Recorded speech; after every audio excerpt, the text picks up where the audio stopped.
Vamos iniciar uma nova série. Eu e o pastor Jailson vamos expor dois capítulos, os dois primeiros capítulos do livro de Atos dos Apóstolos, como ele é conhecido.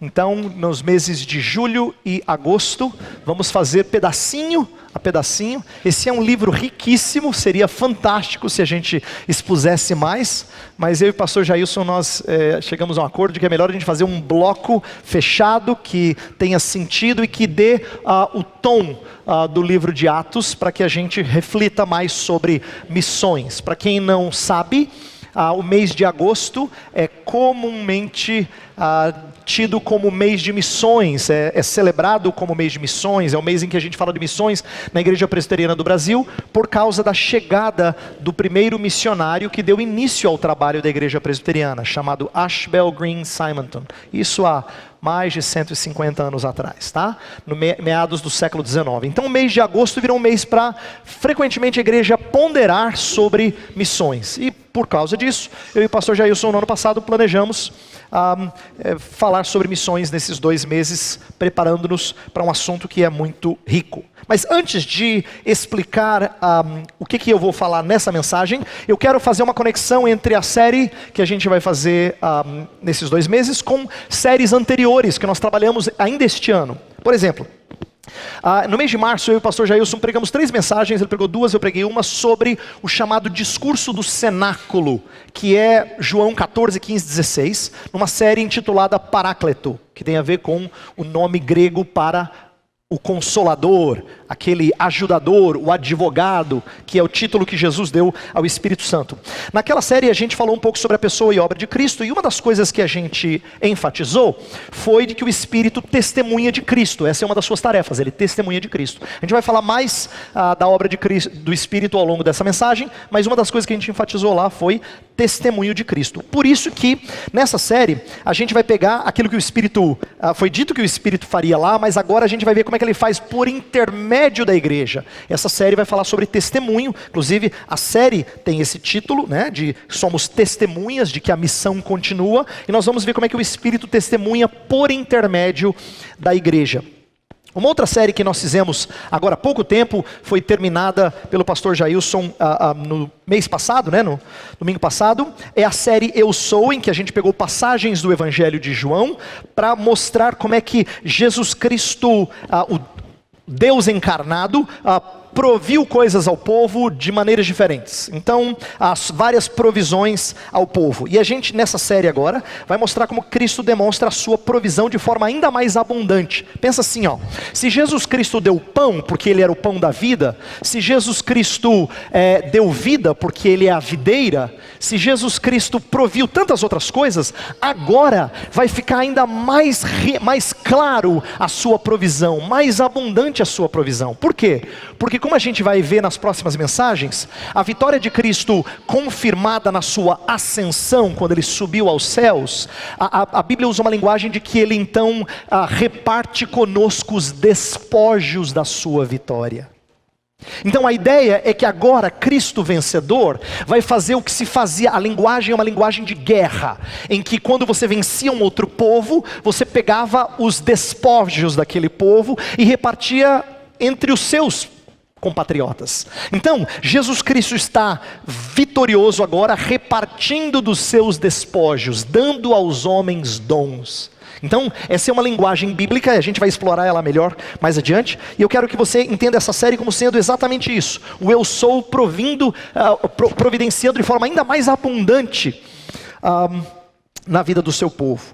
Então essa série agora vai falar sobre o Espírito e sobre Cristo, só que de forma a manifestar na vida da igreja, à medida que esta cumpre a sua missão. E eu quero dar um tom importante sobre a nossa série, que eu espero nortear as mensagens seguintes. Essa é uma série sobre a missão da igreja, mas atenção, nunca é uma série sobre a missão da igreja à parte da obra de Cristo, ou em cooperação com a obra de Cristo. Eu não quero que a gente enxergue assim. Eu não quero que a gente olhe para a obra, a missão da igreja e diga assim, então, Jesus Cristo fez a parte dele, agora ele está comissionando a igreja a fazer a sua parte. Então não é a missão da igreja em cooperação com Cristo que eu vou enfatizar. Na verdade, eu vou falar que a nossa missão só é genuína se ela é feita no mesmo espírito com o qual Cristo fez a missão dele.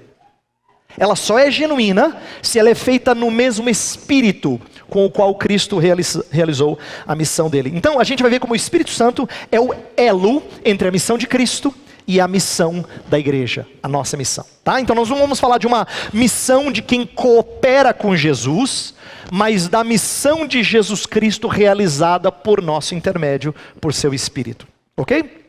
Então essa mensagem especial vai falar uma coisa só, bem simples. A mensagem vai tratar de um assunto e vai apresentar 3 razões para eu falar desse assunto, tá? Então vai ser fácil você acompanhar. Eu vou falar nessa primeira mensagem sobre a continuidade entre o ministério de Jesus Cristo e a igreja apostólica. Só. Sobre o que o pastor falou no domingo? Ele falou sobre continuidade entre o ministério de Jesus Cristo e a missão da igreja apostólica. Só isso, tá? Esse é o nosso tema. Mas eu quero que a gente fale disso e apresente 3 razões para mostrar essa continuidade entre o ministério de Cristo e a missão da igreja apostólica. 3 razões. Uma razão é literária, eu vou explicar cada uma delas. A outra razão é pneumatológica. Pneumatológica significa que tem a ver com o Espírito Santo, tá? E a terceira é eclesiológica, tem a ver com a vida da igreja, tá? Uma razão literária, uma razão pneumatológica e uma razão eclesiológica para falar de continuidade. Deixa eu explicá-las e ao longo da mensagem eu vou expandir um pouquinho mais. Por razão literária eu quero dizer o seguinte, eu vou mostrar nesse comecinho, eu vou ler o texto daqui a pouco, vou começar a mostrar nesse começo que existe uma razão que a gente tem esquecido, que é importante para falar de continuidade, que Atos não é um livro à parte, Atos é a parte 2 de um livro só. Historicamente falando, Lucas e Atos deveriam ser lidos como um livro só. E eu vou explicar isso mais adiante. Então existe uma razão literária para a gente falar de continuidade, tá? A segunda razão é uma razão pneumatológica. Por quê? Tem a ver com o Espírito Santo. Porque a tarefa do Espírito, como a gente já explicou naquela série de Paráclito, é continuar a obra de Cristo. Por exemplo, o pastor Jailson falou da presença de Deus. Na primeira mensagem ele falou do Emanuel. O Espírito veio ser a presença de Deus conosco. Veio ser o Emanuel conosco, né? Foi falado também sobre a importância dele nos ensinar, de oferecer testemunho. E é isso que o Espírito vai fazer. Então ele continua a obra de Cristo. Essa é uma razão pneumatológica. E a terceira razão, que eu vou expandir também, é uma razão eclesiológica. E é a seguinte, atenção. Assim como o Espírito Santo é responsável, foi o responsável por formar o corpo físico de Cristo, ele também é o responsável por formar o corpo espiritual de Cristo. Existe uma ligação entre a obra do Espírito na vida de Jesus Cristo e a obra do Espírito na vida da igreja, tá? Então uma razão literária, uma razão pneumatológica e uma razão eclesiológica para falar de ligação. E por que eu quero falar dessa continuidade? Eu vou explicar o porquê que esse é o meu tema e é a única coisa que a gente vai refletir hoje. Porque quando eu falo de continuidade, primeiro eu quero que você entenda que existe uma continuidade entre a obra de Jesus e os apóstolos. Em outras palavras, a obra de Jesus Cristo antes da sua ressurreição e a igreja dos apóstolos em Atos. Tem uma ligação. A gente precisa entender isso, tá? Essa continuidade é importante. Mas essa é aquela que a gente pensa de maneira mais natural. Em outras palavras, tá certo, faz sentido, né? Os apóstolos faziam as mesmas coisas que Jesus, por exemplo. Em alguma medida, Jesus Cristo curou, os apóstolos curavam. Jesus expeliu demônios, tem expulsão de demônios em Atos. Então você consegue ver alguma continuidade com mais facilidade. Mas o aspecto que eu quero trazer, e aqui é onde a gente vai aplicar para a nossa vida, é que eu quero que a gente pense que existe continuidade entre a obra de Cristo, realizada há 2000 anos atrás, e a nossa missão hoje. Não é que a história de Jesus Cristo está lá, é bonita, é motivação para a gente ler e se animar todo domingo, voltar para casa e dizer, é isso aí, vou fazer o meu trabalho. É mais do que uma história de inspiração. É mais do que algo que Jesus fez por mim e agora eu tenho que fazer em resposta a Ele. Não, existe um aspecto em que a missão de Cristo já foi cumprida. É verdade, Jesus fala assim, Pai, consumei a obra que me foi dada. Agora restitui-me a glória que eu tinha antes de haver mundo. Mas existe um aspecto em que a missão dele não terminou. Em que ele continua edificando a igreja. Em que ele continua proclamando entre as nações a glória do Deus triuno. E essa continuidade da missão tem a ver com o nosso trabalho e a nossa participação. Então, o que eu quero mostrar nessa mensagem de hoje é que nós vamos olhar para Atos como sendo continuidade. Existe um elemento de descontinuidade em Atos, isto é, Atos não tem a ver com um manual de repetição perfeita do que deve acontecer na igreja hoje. Esse é um erro que muitos evangélicos têm cometido, em achar que tudo que acontece em Atos tem que acontecer de novo, do mesmo jeito. Por que esse é um equívoco? Ninguém pede para Jesus morrer na cruz de novo. Essa é uma coisa que os evangélicos entenderam. Morre-se na cruz uma vez só. Mas tem evangélico querendo que Pentecostes aconteça de novo. E a gente vai ver mais adiante que Pentecostes acontece uma vez só. E eu vou explicar como é que isso determina a nossa teologia e a nossa prática. E as coisas que aconteceram através dos apóstolos, que foram extraordinárias, eram o fundamento da igreja. Então existem certas coisas que são singulares do livro de Atos, que a gente não deve esperar que aconteça o tempo todo na vida da igreja. No entanto, a minha ênfase principal é mostrar a continuidade para a gente entender o desenvolvimento dessa história da redenção. Em outras palavras, não se trata de uma bela história distante de nós, contada para nos animar. Antes, nós fazemos parte dessa história, e a vitória nessa história é a nossa vitória. Tá? Então nós vamos falar sobre a continuidade entre a vitória de Cristo, o ministério de Jesus Cristo e a nossa missão. Vamos ler o texto de Atos, eu vou ler apenas os 5 primeiros versos, e depois vamos falar das 3 razões que eu já ilustrei, que são as razões que fundamentam o nosso único tema. Diz assim, vou ler na Nova Versão Internacional. Em meu livro anterior, Teófilo, escrevi a respeito de tudo que Jesus começou a fazer e a ensinar, até o dia em que foi elevado aos céus, depois de ter dado instruções por meio do Espírito Santo aos apóstolos que havia escolhido. Depois do seu sofrimento, Jesus apresentou-se a eles e deu-lhes muitas provas indiscutíveis de que estava vivo. Apareceu-lhes por um período de 40 dias, falando-lhes acerca do reino de Deus.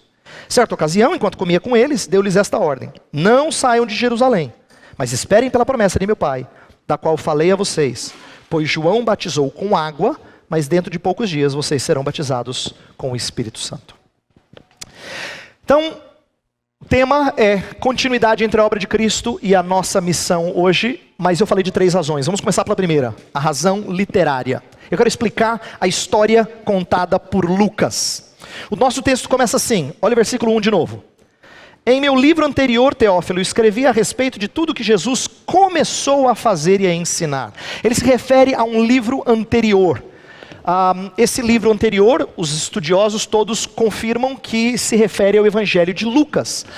O nome de Lucas não aparece nem no Evangelho, nem em Atos, mas a gente sabe por causa de algumas narrativas em Atos, que é Lucas que está participando do evento, então ele é o autor do livro. Tá?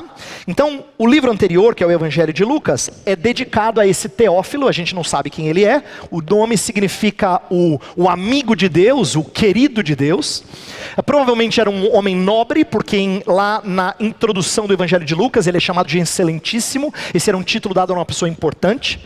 A gente não sabe se ele era crente, mas o que a gente provavelmente deduz, e isso é uma dedução razoável, é que Lucas está escrevendo para Teófilo, ou para confirmar a sua fé, se é que ele é cristão, mas possivelmente para que ele seja um defensor do cristianismo em meio às acusações que sofriam no primeiro século. Deixa eu explicar. Existem algumas evidências para a gente deduzir isso, é muito interessante. Quando você lê a história do cristianismo, do avanço do cristianismo, nos 30 anos de história que são resumidos no livro de Atos, tem vários momentos que eles estão em tribunal. E todas as vezes que eles estão em tribunal, eles são inocentados. Então, os estudiosos dizem que essa é uma maneira de Lucas explicar que o cristianismo era constantemente acusado de coisas como conspiração ou tumulto, e que essas acusações eram infundadas.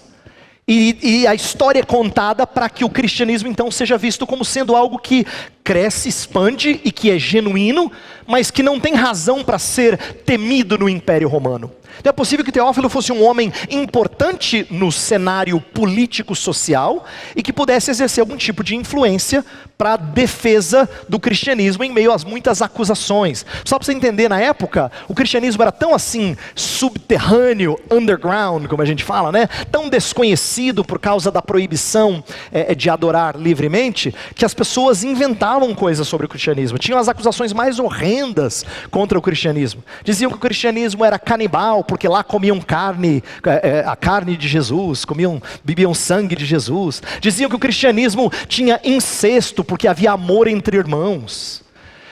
Isso tudo tem registro em documentos do primeiro século de acusações contra o cristianismo, porque ninguém ia na igreja checar. Você não aparecia no endereço e dizia assim: eu quero ver se tem canibalismo aqui mesmo. Não funcionava assim. Então a notícia corria, o cristianismo não tinha boa fama. Ele era crido principalmente por escravos e gente de baixa posição social. Então ele era considerado por muitos como sendo uma religião assim de gente não culta. E Teófilo, pelo que parece, era um homem diferenciado. Ele é chamado de excelentíssimo, não é à toa. Esse era um título específico de honra dado a quem está em posição de destaque. Então é possível que Lucas esteja mostrando como o cristianismo é mais legítimo e benéfico do que a sociedade romana permitia. Então existe se permitia crer, né? Então existe um propósito apologético aqui no escrito de Lucas. Mas eu quero destacar a unidade que é muito interessante. Por quê? Eu disse que Lucas e Atos são duas partes de um mesmo livro. Por que eles foram escritos de maneira separada? Provavelmente por uma questão muito óbvia, isto é, eles não cabiam num rolo. Os rolos tinham um certo tamanho e seria muito grande escrever um livro só. Então ele provavelmente contou a história em duas partes. E a gente sabe que ao fazer isso, ele quer que haja conexão entre eles, porque no início de Atos, ele revisa muita coisa que ele falou no final de Lucas. O pastor Jailson inseriu na nossa liturgia aqui o texto de Lucas 24, para que a gente entenda o começo de Atos. Lucas 24 é o finalzinho do evangelho, tá? E lá tem muita coisa que aparece no início de Atos. Então ele está fazendo a conexão de propósito. Por exemplo, lá a gente percebe que Jesus está se alimentando com os discípulos, aparece no versículo 42, 43. Olha lá, fala que ele pede para comer com eles. No início de Atos fala que ele estava comendo com eles. No final de Lucas fala que eles são chamados de testemunhas, está no versículo 48, vocês são testemunhas dessas coisas. A gente sabe que em Atos 1 eles também são chamados de testemunhas. Inclusive é o texto famoso, versículo 8, mas receberei poder ao descer sobre vós o Espírito e sereis minhas testemunhas. Outra coisa, Jesus Cristo fala da promessa do Pai no versículo 49, esperem aí na cidade até serem revestidos do poder do alto. A mesma coisa é narrada no início de Atos. A gente leu no nosso texto que eles estão aguardando a promessa do Pai. Tá? No versículo 4 em especial do nosso texto, fala que eles estão aguardando a promessa do Pai, que é a descida do Espírito Santo. Fala que eles vão ser revestidos de poder, os dois textos. Jesus sobe aos céus. Engraçado porque os outros evangelistas, nenhum deles narra a ascensão de Jesus. Lucas é o único a narrar esse fato importante. Então Lucas narra de maneira bem resumida, só menciona no final do evangelho, porque ele vai expandir isso no início de Atos. E aí ele volta ao tema de que Jesus Cristo, depois de 40 dias com eles, subiu aos céus e termina os discípulos voltando para Jerusalém, aguardando a promessa do Pai. Então, é como se Lucas estivesse fazendo assim, cenas do capítulo anterior. No começo do capítulo 1, ele estivesse revisando aquilo que estava no final do capítulo 24. Ele quer que as pessoas leiam esses dois livros de forma unida. Por que a gente não faz isso? Porque desde muito cedo na história da igreja, a gente trata os evangelhos como uma categoria só. E eles foram colocados como um grupo. O evangelho. Eram quatro perspectivas da mesma história. A história de Jesus Cristo, do ministério de Jesus Cristo, o ministério terreno dele. Então, muito cedo, Lucas e Atos ficaram separados, mas eles foram feitos para serem lidos conjuntamente. É a história de Jesus Cristo no seu ministério terreno, antes da sua morte e ressurreição, e depois da morte e ressurreição, Atos é o ministério de Jesus Cristo, através da obra do Espírito na vida dos apóstolos. Então, por isso que é significativo que ele comece Atos assim. O primeiro livro falou daquilo que Jesus começou a fazer e ensinar. Você fala, nossa, agora eu entendi. Então esse livro é sobre o que Jesus continuou a fazer e a ensinar. Existe uma conexão entre os dois livros para a gente entender que o que Jesus fez não está só lá atrás. Jesus continua a fazer algo no decorrer da história narrada em Atos. Então eu quero que você compreenda como essa primeira razão literária conecta os dois livros, de tal forma a gente entender que o ministério de Jesus Cristo continua. Inclusive existe uma aplicação aqui muito interessante para a vida de Lucas, o autor dessa história, e para a nossa vida. Lucas está narrando fatos como um historiador. Ele fala assim, eu pesquisei no início de do Evangelho de Lucas, ele fala, eu pesquisei, eu fui atrás, eu conversei com pessoas, e ele narra aquilo que ele não viu. Lucas não presenciou as coisas que Jesus fez, como outros apóstolos, mas ele conversou com quem o fez, com quem estava junto, com quem participou de tudo. Só que tem um momento da história do livro de Atos que Lucas começa a narrar na primeira pessoa do plural. Então nós fomos para lá, nós fomos para lá, nós fomos para cá. Presta atenção, a história começou como algo distante dele, mas depois ela virou a história dele. Ele foi inserido na história. Pensa que interessante que ao contar a história de Jesus Cristo, ela em determinado momento se mistura com a história dele, Lucas. Ele foi inserido na história. Essa é uma coisa preciosa para a gente compreender, como tem a ver também conosco. Como a história que começou nos Evangelhos e continuou no livro de Atos, não é só a história de 2000 anos atrás. É a nossa história se confunde com a história redentora de Jesus Cristo. Então essa é a primeira razão literária para a gente crer que há continuidade. Os livros são conectados. A segunda razão, eu falei, é pneumatológica. O que eu quero dizer com isso? A obra do Espírito era continuar o que Jesus Cristo já fazia. A gente falou isso na série sobre o Paráclito, vou revisar algumas coisinhas aqui. O nosso texto revela que no pouco tempo que Jesus ressurreto esteve com os seus discípulos antes de subir aos céus, ele fez duas coisas. Ele encorajou e ensinou. Olha para o nosso texto de novo, Atos 1. Lá fala assim que... verso 2, até o dia em que depois de haver dado mandamentos, eu estou lendo agora da versão atualizada, ela fala sobre dar mandamentos, que é uma ideia um pouquinho mais clara e explícita do que a NVI. A NVI fala de dar instruções, mas tem mais a ver com dar ordens, é isso que o original quer dizer. Dar mandamentos por intermédio do Espírito Santo aos apóstolos que escolheram, e no verso 3 fala que ele se apresentou com provas incontestáveis, falando das coisas concernentes ao reino. Então, Jesus Cristo fez o quê? Ele encorajou e ensinou. Durante os 40 dias entre a sua ressurreição e a sua ascensão, Jesus primeiro encorajou. E como encorajou, eu quero que você atente para a ideia de provas incontestáveis. Lucas é um historiador, ele quer dizer assim, Jesus Cristo quis deixá-los tranquilos de que eles não estavam vendo um fantasma. Você observou o texto que a gente leu na liturgia? Eles achavam que estavam vendo um espírito. Aí Jesus falou assim, olha aqui, meus pés, minhas mãos. Não foi o suficiente. Tem alguma coisa para comer? Aí eles deram alguma coisa para ele comer, ele come. Aí, puxa, é verdade, então é corpo físico mesmo, é real. Provas incontestáveis. Jesus aparece pelo menos, a gente tem registro de pelo menos 10 aparições nesses 40 dias. Para pessoas diferentes, às vezes um grupo grande, às vezes uma pessoa.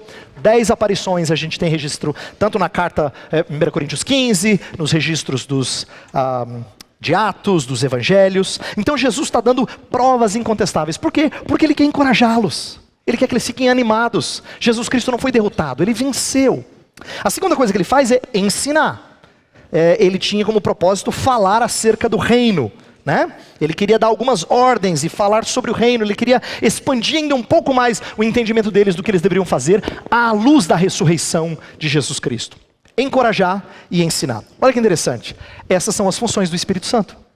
Quando Jesus falou que o outro seria enviado, ele seria enviado para ser consolador, para fortalecer e para instruir. Ele vai ensinar vai relembrar todas as coisas que eu vos ensinei. Está lá no discurso do cenáculo, aquele texto que a gente trabalhou na série mais do começo do ano. Tem a ver com encorajar o seu povo que estava desanimado pela partida de Jesus Cristo e ensinar o seu povo relembrando tudo aquilo que Jesus Cristo tinha lhes ensinado antes. Então perceba, quando o Espírito é apresentado como aquele que vai encorajar e ensinar, o Espírito não está substituindo, não é uma troca não é um revezamento. Jesus não passou o bastão para o Espírito e agora é a vez do Espírito prosseguir na missão. Não. Por quê? Porque frequentemente o Novo Testamento se refere ao Espírito Santo como sendo o Espírito de Cristo. Esses termos são usados intercambiavelmente para dizer que é o próprio Cristo quem está fazendo. Tá? É o próprio Cristo. Então Jesus não foi substituído. O Deus triuno apenas resolveu atuar de outra forma, mas a obra é a mesma. O que Cristo fez encarnado, fisicamente, o Espírito faz de forma invisível. Ninguém vê, ninguém sabe de onde ele vem, nem para onde ele vai, mas a gente vê os resultados da sua obra. Então, Deus, embora Deus tenha mudado o modo de atuação, é a mesma obra. Que o Espírito faz e aquilo que o Filho faz são considerados a mesma obra. E o que Jesus continua a fazer? Por intermédio da atuação do Espírito na vida dos apóstolos e da igreja. Várias coisas. Por exemplo, Jesus falou que ele ia inaugurar o reino, né? Ele veio e o reino chegou com ele, e que ele edificaria a igreja, e a gente vê isso em Atos o tempo todo. Presta atenção em como Atos várias vezes fala do crescimento da igreja. Você começa a ler Atos assim, você fica até desanimado, né? Fala assim, Atos 2, 3 mil. Atos 3, 4, 5, tem 4 mil, 5 mil. Aí foram acrescentados 5 mil, 4 mil. É só assim de balde, só de montão. E 6 vezes no livro de Atos fala assim, e crescia a palavra do Senhor. Presta atenção, aquele que diz, eu edificarei a minha igreja, continua edificando a sua igreja. Ele não falou assim, Espírito, agora é sua vez. Ele continua a fazer a obra que é dele. A igreja cresce em Atos porque ele a faz crescer. Veja um outro aspecto em que ele continua. Isso é interessante, eu vou só mencionar. Pastor Jailson vai pregar nesse texto mais adiante, vai explicar ele de maneira mais rica. Jesus foi quem escolheu os apóstolos, lembra? Ser um apóstolo tinha que ser chamado por Jesus Cristo. Jesus ia lá e chamava o apóstolo. Olha que curioso, quando Judas trai, e aí eles resolvem que um novo apóstolo deve substituir a Judas, está no finalzinho do capítulo 1 de Atos. Eles resolvem escolher, eles resolvem direcionar a escolha desse apóstolo com as qualificações que eles sabem que são necessárias. Eles falam, tem que viver com Jesus desde o início do seu ministério, ter acompanhado tudo que ele fez, e tem que ser testemunha da sua ressurreição. Sua ressurreição. E eles resumem a 2 nomes, mas eles não escolhem, não tem eleição. Eles lançam as sortes. Por quê? Porque quem escolhe apóstolo é outro. Quem escolhe apóstolo é só Jesus Cristo. Então, a ideia é que eles estão se submetendo à soberania, à escolha soberana de Jesus. Tanto é que quando Jesus quer, ele chama até apóstolo fora de tempo, como ele fez com Paulo. Ele foi lá na estrada de Damasco e chamou fora de tempo. Paulo fala que ele é um apóstolo nascido fora de tempo. Por quê? Porque Jesus é que chama apóstolo. Ele fez quando ele estava na terra e ele fez depois quando subiu aos céus. Ele é que chamou. Apóstolo é só aquele que é diretamente chamado por Jesus Cristo. Então ele está continuando a obra dele. Inclusive, só para você entender como de fato foi Jesus Cristo quem chamou, é que ele chama alguém muito improvável. Quando tem a escolha lá entre o texto de Atos, se você olhar, fala de 2 opções. Fala de Simão, filho de João, a partir do versículo 15, fala sobre Matias, que foi aquele que é escolhido, mas também fala sobre José, chamado Barsabás, cognominado Justo. Olha que interessante, José, está no versículo 23 do capítulo 1 de Atos. José, chamado Barsabás, cognominado Justo. Esse cara tem um monte de nome. Não só tem um monte de nome, ele tem apelido nobre. Cognominado Justo. Já pensou? Você ter como apelido o Justo? É como se o texto estivesse dizendo assim, então, presta atenção. Tem José, o Justo, e tem Matias. Escolhe aí, Senhor. Tem José, o Justo, o filho do Sabás, lá o Barsabás, né? E tem um Matias, o Senhor escolhe. E quem é que Deus escolheu? Matias, o improvável. Para mostrar que, pelas qualificações colocadas, atribuídas a esse José, ele provavelmente era o candidato mais forte. Mas não são eles que chamam apóstolos. Quem é que chama apóstolo? Jesus. Ele continua a sua obra de chamar apóstolos. Ele continua a curar. Quando Pedro, por exemplo, está lá na porta formosa, onde tem lá o coxo. O coxo está pedindo coisa dele, ele fala, eu não tenho nada, mas o que eu tenho é o seguinte, em nome de Jesus. É Jesus que cura, não é Pedro que cura. Entendeu como Pedro coloca as coisas? É Jesus que está curando. em nome de Jesus, e ele cura no nome de Cristo. Paulo expele demônios no nome de Cristo. Então, a ideia é de que tudo aquilo que Jesus Cristo estava lançando de fundamento do reino, continua a ser solidificado no livro de Atos. E por que é importante a gente pensar nessa segunda razão, nessa razão pneumatológica de continuidade? Porque pensa bem em como era encorajador para os apóstolos saber que eles seriam preparados de forma divina para uma tarefa que eles achavam que não estavam prontos. E vamos ser bem honestos, eles não pareciam prontos. Eles não pareciam prontos. Mesmo no finalzinho, lá em Lucas 24, o texto que a gente leu na liturgia, eles estão ainda assustados, com medo. Jesus fala assim: por que vocês têm dúvidas no coração de vocês? Eles têm fé frágil. Eles não entendem algumas coisas que Jesus ensina, né? Jesus fala de parábolas, eles têm que chegar para Jesus e falar assim: Jesus, tem uma nota de rodapé aí explicando? Porque eles não entendiam as parábolas, não entendiam algumas coisas que Jesus falava. Se eu tenho aí um dicionário de parábola, alguma coisa para me ajudar. Então assim, você não olha para os discípulos e fala assim: não, eles se destacaram, foram muito bem na prova de teologia de Jesus. Nossa, foram muito, estavam prontos para fazer a missão. Não, pelo contrário, termina os evangelhos e eles não parecem prontos. Não parecem prontos. E aí Jesus fala assim: então, estou subindo, gente. Queria que vocês soubessem que vocês vão realizar a missão agora.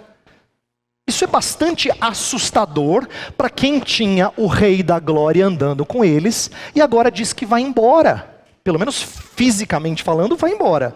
Vai deixá-los. Então, olha que importante eles serem encorajados e instruídos para a missão. Por quê? Porque agora eles estariam sem a presença física de Jesus. Desanimados, aparentemente. E querendo lembrar tudo que Jesus ensinou, porque agora é eles que vão ensinar. Não tem Jesus mais para tirar as dúvidas. Você percebe como dá um medão você pensar que você tem essa missão? Mas o Espírito Santo é o Paráclito que vem resolver esses problemas. Por quê? Se eles tinham dificuldade de entender muito do que Cristo ensinava, e fraqueza na fé em vários momentos, inclusive não testemunharam de maneira saudável quando foram questionados em público, o Espírito Santo resolveria esse problema, né? Ele ensinaria, lembraria todas as coisas que Jesus lhes ensinou. Ele seria o mestre por excelência, o rabi. Se Jesus era o rabi, eles agora tinham um novo rabi, um novo mestre. Se Jesus antes era quem lhes fortalecia, agora é o Espírito que enche o coração deles de intrepidez e de capacidade de realizar coisas extraordinárias. E eu quero que você entenda isso também, porque se isso vale para os apóstolos, vale para nós. É verdade que a gente não tinha as mesmas obrigações que os apóstolos, a gente não tinha que escrever carta que virou parte da Bíblia. A gente não tinha tarefas fundamentais, no sentido de lançar o fundamento da igreja. Mas a gente também se sente despreparado. Quando o Dr. Aldo ora aqui: Senhor, que o Senhor acenda a chama missionária em nós, a gente não parece preparado. A gente sempre queria um cursinho a mais, sim. Um curso de evangelização, tem alguma coisa, queria um preparo a mais, um plus aí para ver se vai. Mas a verdade é que a gente está igualzinho os apóstolos depois de 3 anos junto com Jesus, né? E ele nos ensina que o Espírito de Deus nos dá tudo aquilo que nós precisamos para realizar a nossa missão. Terceiro e último ponto. Eu quero trabalhar com essa ideia, a razão eclesiológica dessa continuidade que eu estou falando. Eu disse que o Espírito Santo é aquele que formou o corpo de Cristo. Lembra? Jesus Cristo, quando ele nasceu da Virgem Maria, diz que o ente santo que estava ali foi formado pelo Espírito Santo de Deus.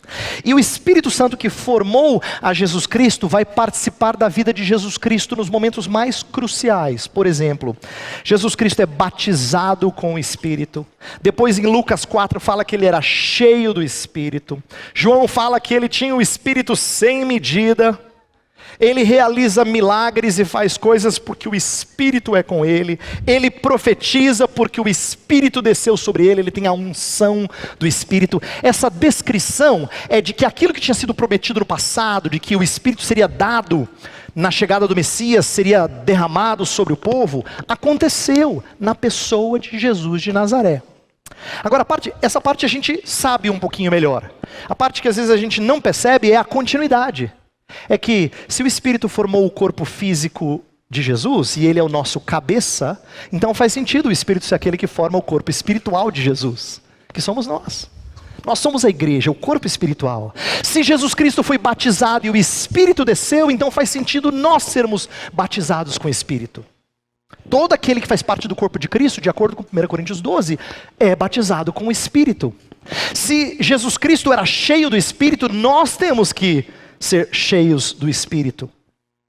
Então, eu quero que você compreenda que o que vai acontecer na história do Pentecostes, que a gente vai explorar melhor depois, é que nós vamos experimentar a continuidade da obra do Espírito. Se o Espírito fez tudo isso em Jesus Cristo, Ele vai fazer tudo isso naqueles que estão em Cristo. Há uma continuidade à medida que a igreja é formada. É por isso que alguns autores falam que esse livro devia ser chamado Atos do Espírito Santo. Ele se chamou Atos dos Apóstolos muito cedo, por causa de uma questão controversa que havia na época. Muitos apóstolos não eram reconhecidos como genuínos apóstolos. Paulo era mais respeitado entre alguns, principalmente por um herege chamado Marcião. Então, numa literatura de controvérsia, de polêmica do segundo século, escreveram Atos dos Apóstolos para dizer, todos eles são apóstolos genuínos. Então o nome pegou. Mas na verdade, quem é que está fazendo miséria aqui? Quem é que está mostrando poder sem medida? O Espírito Santo de Deus. E essa é uma coisa impressionante desse livro. Por quê? Porque o Espírito aparece o tempo todo. Tem cerca de 70 ocorrências do Espírito fazendo alguma coisa. O Espírito dá poder, o Espírito lhes deixa intrépidos, o Espírito é que permite eles curar, o Espírito é que dirige para algum lugar, o Espírito o tempo todo está fazendo. É sempre o Espírito Santo que está adiante. Além das várias ocorrências de descida do Espírito Santo, para todo mundo entender que haveria uma universalização dessa bênção. A gente vai falar mais disso mais adiante. Então, eu quero que você entenda que a obra do Espírito em fazer tudo aquilo que fez por intermédio de Cristo, ela continua à medida que forma o corpo espiritual de Jesus Cristo, que é a igreja. Nós somos chamados o corpo de Cristo. Presta atenção, por que Jesus Cristo se fez carne? João dá uma razão muito óbvia, fácil, mas muito, muito óbvia, boa, que a gente tem que lembrar. Deus é invisível, Deus é espírito. E fala que o verbo se fez carne para que a gente visse o Deus invisível. Pois bem, Jesus Cristo subiu aos céus, e agora? Ele fez um corpo espiritual para que as pessoas vissem a Jesus Cristo. É por isso que a igreja precisa refletir a Jesus. Ele não está aqui para ser visto. Ele tem que ser visto quando as pessoas olham para o corpo dele. Por isso que a obra do Espírito continuar a fazer o que ele já fazia. Mostrar Deus. Olha que curioso. O Espírito invisível tem como responsabilidade mostrar Deus. Primeiro ele mostrou através do corpo físico de Jesus Cristo, e agora ele mostra através do corpo espiritual, que é a igreja. Por isso que eu falei que o mistério de Jesus continua. E eu quero terminar com algumas aplicações, a gente ponderar sobre por que isso é importante, por que isso é enriquecedor. Eu quero que você entenda que essa introdução aqui é para a gente lembrar que missões tem a ver com o que Jesus continua a fazer por nosso intermédio, tá? Não é o que nós fazemos em resposta ao que Ele fez por nós. Eu disse isso no começo e eu quero voltar a isso antes. Muitas vezes a gente pensa em missões como sendo assim, ela tem que ser motivada por gratidão. Jesus fez tanto por você, o que você vai fazer por Jesus agora? Né? Aí você vai para casa assim frustrado, porque você fez tão pouco. Você fala, não, é verdade, Jesus, o Senhor fez tanto por nós. Realmente, estou envergonhado agora. Mas essa não é a única e nem a principal motivação que deve nos mover a missões. Eu quero que você entenda que missões tem a ver não com o que você faz em resposta a Jesus Cristo somente, mas principalmente com aquilo que Jesus Cristo faz por seu intermédio. Nossa motivação, portanto, não é tanto de gratidão, é mais de triunfo. Somos arregimentados para uma batalha que Ele já venceu. O que Ele começou a fazer, que é instaurar o seu reino, Ele continua a fazer através do nosso testemunho e proclamação do Evangelho. E por que isso, e como é que isso nos toca? Eu quero terminar com 3 palavrinhas. Nós vamos fechar com isso. Primeira, a ideia de pertencimento. Como é importante a gente entender que a missão nossa está em continuidade com a missão de Cristo, porque significa que a gente tem esse senso de pertencer a uma coisa maior. Como isso é enriquecedor para nós. Vira e mexe, a nossa vida fica desanimadora, fica assim abatida, a gente fica para baixo porque a nossa vida parece tão pequenininha. Os nossos problemas assim nos derrubam e aí a gente fica com vergonha porque a gente fala assim, e eu ainda não sofro como muita gente sofre. Porque parece tudo tão pequeno, né? Quando você se sente fraco então para superá-los, você fala assim, não é possível não ter forças para superar uma coisa dessa. Eu sou crente, eu creio em Jesus. Como é que pode eu passar por essas coisas? Você se sente abatido porque no fundo, sua vida é pequena. Ela é pequena. Seus problemas são pequenos. E isso te deixa, não para cima, te deixa para baixo. Porque a gente não gosta de fazer parte de coisa pequena. Pois curiosamente Deus fala para você e para mim que você faz parte de coisa grande. Muito grande. A sua missão, o nosso trabalho, o que a gente faz na igreja, não é um departamentozinho, não é uma ideia bonitinha que vai rolar esse ano, não é isso. Isso faz parte de uma coisa grande. Você e eu pertencemos a uma história grande. E nós precisamos disso para viver com senso de propósito. A gente precisa ter esse senso de pertencimento. A minha história não é mesquinha, pequenininha, frustrante. Ela é grande. Ela é grande. E a gente precisa crer nisso. Ela faz parte da obra de Jesus Cristo por nosso intermédio. Segunda coisa, essa ideia de continuidade entre a obra de Cristo e a nossa missão tem um senso de desprendimento, que é importante. Primeiro, pertencimento. Segundo, desprendimento. Por que desprendimento? Porque aí a gente fala menos do que a gente faz. E fala mais do que Ele faz. A gente precisa disso. Faz bem para nós de vez em quando. Se a primeira aplicação tem a ver com a gente estar abatido, a gente precisa ter o senso de pertencimento. A segunda é para quem está animado, precisa murchar um pouquinho a bola. Entendeu? Aquele assim, animadão assim, você fala, calma. Nossa, não faz porcaria nenhuma para Jesus, desculpa a expressão, viu? Ele não precisa você, ele te dá esse privilégio, tudo bem? Quer participar? É importante a gente ter desprendido em relação a qualquer honra. A missão é dele. A gente é chamado para anunciá-la.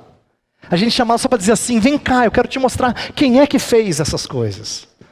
Então a gente não faz nada de especial. E a gente precisa disso. Isso nos mantém com um coração humilhados na presença do nosso Senhor. E a terceira palavra, e eu termino com ela. Uma palavra ruim, eu sei, mas eu vou usá-la de propósito. Eu quero que você entenda que essa ideia de continuidade entre a obra de Cristo e a nossa, ela nos traz empoderamento. Você vai dizer, pastor, pegou mal agora. Porque isso lembra um monte de coisa ruim. Eu sei porque lembra um monte de coisa ruim. Essa é uma palavra que tem sido usada em nossos dias sobre causas sociais e lutas e direitos para que as pessoas se sintam com força socialmente falando. Tá? Eu usei essa palavra de propósito porque ela é exatamente o oposto daquilo que o Espírito faz na nossa vida. Enquanto os homens buscam por forças em causas humanas, para serem estimados entre os homens, nós buscamos força de origem divina para sermos desprezados entre os homens.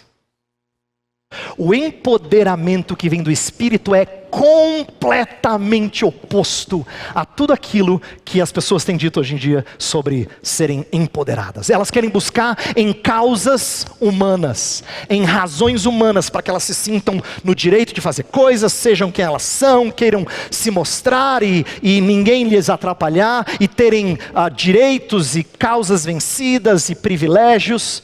Mas tem tudo a ver com força que vem de homens e causas humanas para serem estimados entre os homens. O Espírito vai fazer exatamente o oposto. Essa força não vem de homens, vem de Deus. E ela não causa estima entre os homens, ela causa desprezo entre os homens. Mas você e eu somos empoderados pelo Espírito. A gente vai ver na continuidade dessa série que o poder de Deus desce sobre o seu povo. E nós nos tornamos testemunhas dele. Eu quero que você enxergue, portanto, ao decorrer dessa série, a continuidade daquilo que Jesus Cristo fez com aquilo que ele está fazendo hoje. Não olhe para missões como aquilo que nós temos que fazer em resposta ao que Jesus fez por nós, somente. Isso não é errado, mas não é a causa principal. Não é a motivação, a força propulsora principal. Você tem que entender missões como sendo aquilo que Jesus continua a fazer por seu intermédio. Eu espero que eu e você tenhamos essa perspectiva, para que a gente tenha senso de pertencimento, para que a gente baixe a bola e seja mais desprendido, e para que a gente entenda o que é o poder de Deus em nossa vida. Vamos orar. Pai, nós estamos aqui para pensar nos próximos domingos sobre missões. E a Tua palavra é que vai nos nortear nessa reflexão. Pedimos nesta manhã, ao final desta mensagem, que o Senhor abra os nossos olhos para fazer-nos entender que a missão não é nossa. E não é a nossa parte ou a nossa cooperação. A missão é do teu Filho. E Ele realiza por intermédio da obra do Espírito em nós. Portanto, faz-nos lembrar dessas coisas. Elas vão fazer muito bem a nós. Elas vão nos lembrar que todo o testemunho que nós damos, por mais singelo que seja, faz parte de uma história maior. Ela vai nos lembrar que tudo aquilo que nós fazemos, por mais que haja esforço, não traz honra para nós, mas honra para Cristo. E ela vai nos dar um senso de que quando nós sentimos fracos, aí é que nós somos fortes. Porque o poder de Deus habita em nós. Oramos em nome de Jesus Cristo. Amém.